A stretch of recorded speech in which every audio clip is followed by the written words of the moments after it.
محمد نبينا بنور هدينا. السلام عليكم ورحمة الله وبركاته. بسم الله الرحمن الرحيم. إلى حضرة النبي المصطفى سيدنا محمد وأولاد أزواجه وذريته يا الله، ثم إلى جميع المرسلين والأنبياء والملائكة المقربين وأولياء والشهداء والعلماء والعارفين والصالحين، ثم إلى جدادنا وجدادنا. Al-Fatihah. Babut Toharoh, bab yang menerangkan tentang bersuci. Soal ma at-toharotu, apa itu sesuci? Jawab, hiya fi'lu ma la tasihhu as-shalah illa bihi, ka izalatin najasati wal istinja'i wal wudu'i wal ghusli wat tayammumi. Bersuci adalah mengerjakan sesuatu yang mana tidak sah mengerjakan sholat atau ibadah kecuali dengan melakukan hal tersebut. Contohnya menghilangkan najis, kemudian istinja atau cebok, kemudian wudu, kemudian mandi wajib, yang terakhir tayamum. Soal ma wasailut toharoti, apa perantaranya bersuci? Perantara atau hal yang digunakan untuk bersuci. Jawab, al-ma'u wat turabu wal hajaru wad dabghu, dalam kurung ayis sobun. Perkara yang diperbolehkan digunakan untuk bersuci ialah air. Urutan pertama air, berarti yang afdol. Kemudian turab, debu. Kemudian batu. Kemudian penyamakan. Soal ma al-ma'u alladhi yajuzu bihi at-tathhir, air apa saja yang diperbolehkan untuk digunakan bersuci? Jawab, huwa kullu ma nazala minas sama' au naba'a minal ard walam yakun mutanajjisan wala musta'malan. Air yang bisa digunakan untuk bersuci ialah setiap air yang turun dari langit atau bersumber dari tanah, bukan air yang mutanajis, juga tidak mustakmal. Soal ma al-ma'u al-mutanajisu, apa itu air yang mutanajis? Jawab, huwa al-ma'u al-qalilu alladhi waqa'at fihi najasatun. Air yang mutanajis ialah air yang sedikit, yang kejatuhan najis atau yang di dalamnya terdapat najis.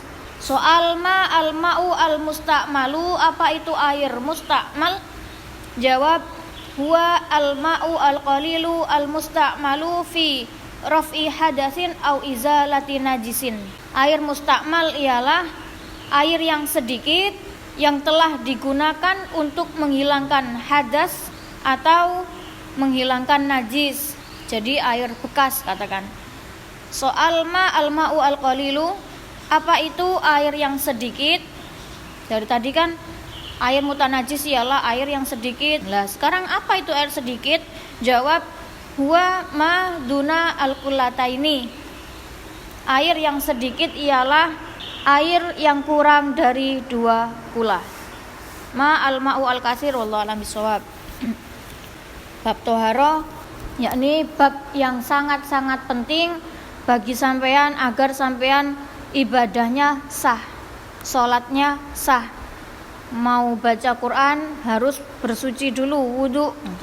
Nah, kalau bersucinya ini tidak baik, nah bahaya, nanti tidak sah, semuanya akhirnya mboten sah. Toharo sendiri ialah mengerjakan sesuatu yang tidak sah mengerjakan sholat kecuali dengan hal atau sesuatu tersebut.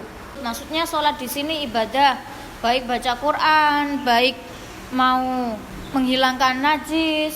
Nah, ibadah ini tidak bisa terpenuhi ketika tidak melakukan toharo. Apa toharo itu apa saja? Yakni menghilangkan najis, kemudian istinja atau wudu atau mandi besar atau tayamum. Nah, ketika sampean mau berangkat Jumatan, sudah wudhu, sudah istinja, tapi di baju sampean masih ada najis. Lah ini berarti masih ada serangkaian toharo yang harus sampean penuhi, yakni menghilangkan najis. Atau bajunya suci, sudah mandi, tapi belum wudhu, atau sudah wudhu, sudah mandi, bajunya suci, tapi tadi habis pipis mboten cawi. Lah ketika mau melakukan ibadah, seumpama bukan sholat, baca Quran, mau baca Quran tapi sampean hadas, habis kentut atau habis pipis. Lah ini sedangkan memegang Quran, membawa mushaf, ya, membawa mushaf, memegang mushaf, syaratnya itu harus suci dari hadas kecil.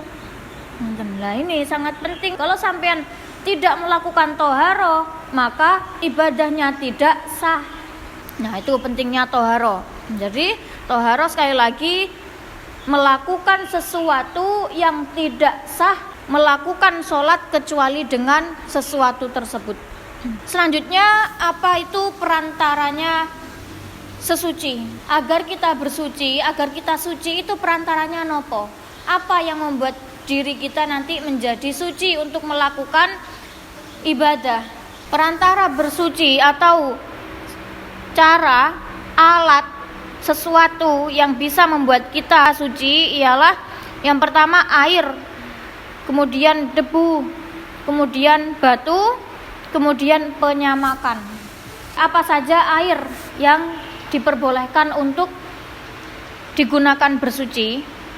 Yakni setiap air yang turun dari langit. Napa berarti? Hujan, salju, atau air yang bersumber dari bumi, embun, air sumur, air sumberan, air sungai, air laut, dan air sumberan. Nah, tapi dengan syarat air-air tersebut lam yakun mutanajjisan wala mustakmalan. Tidak air mutanajis, juga tidak air mustakmal. Meskipun air sampean ndek nang baskom, sampean naruh baskom di tengah-tengah lapangan untuk mengambil air hujan, karena air hujan itu suci. Sampean menampung air hujan biar mendapatkan air suci. Lah ini kan airnya suci mboten? Tapi kemudian ada burung lewat di atasnya. Burungnya BAB. Pas jatuh di atasnya baskom. Tes. Suci mboten airnya masian? Mboten, karena sudah bercampur dengan najis, dan air itu satu baskom kecil. Airnya kalau baskom kecil berarti airnya air kurang dari 2 kula. Nah ini maka meskipun air turun dari langit tapi tidak suci. Nah ini yang perlu sampean garis bawahi, lam yakun mutanajjisan wala mustakmalan. Meskipun airnya itu jatuh dari langit, tapi kalau terkena najis maka tidak bisa dihukumi suci. Karena sudah bercampur dengan najis, namanya air mutanajjis. Beda lagi dengan air atau mustakmal, wala mustakmalan, juga bukan air yang mustakmal. Sampean ambil di sungai, ambil di sungai. Buat sampean menghilangkan hadas kecil, wudu. Air bekas wudu itu kan seumpama di wajahnya sampean, di tangannya sampean kan mboten wonten najisnya. Maka airnya tetap suci. Air yang bekas wudu niki lho. Air yang bekas wudu kan ditampani, ambek sampean iki ditampani nang isor diwadahi ember. Ya. Eman soalnya. Nah, ini kan airnya tetap suci karena di bagian anggota tubuh sampean mboten wonten najis, ngoten. Nah, airnya suci tapi tidak bisa mensucikan karena namanya air mustakmal, air yang sudah digunakan untuk menghilangkan najis atau hadas. Itu contoh dari air yang turun dari langit atau bersumber dari bumi yang sudah terkena najis dan sudah mustakmal tadi contohnya. Sedangkan syarat-syarat untuk bersuci, airnya itu harus tidak terkena najis dan juga belum digunakan. Akhiran, wassalamualaikum warahmatullahi wabarakatuh.